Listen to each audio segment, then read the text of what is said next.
I was coming to understand that my upbringing of 3 boys, so I was one of 3 brothers. I'm the oldest.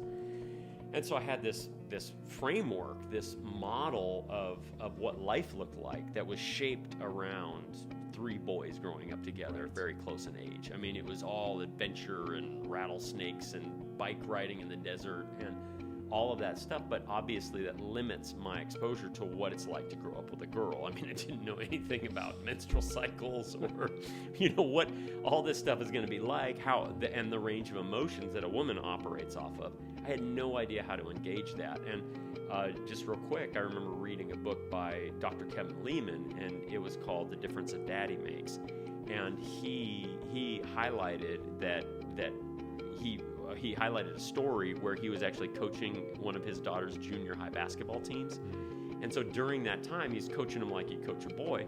And they missed a shot, or they stood in the wrong area, I think is what the specific story was.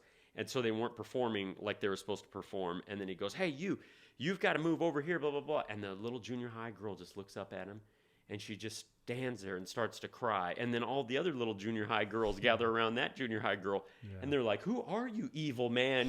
Like, how could you possibly do that? And he's just like, what happened? So they all go off together. They don't care about the basketball game. They don't care about making shots. And that's what I realized. That's a whole different emotional set. And now all of a sudden I'm in this world with 3 daughters, and I've got to understand that. And what's one of the number one things that I'm not doing? I'm not being gentle.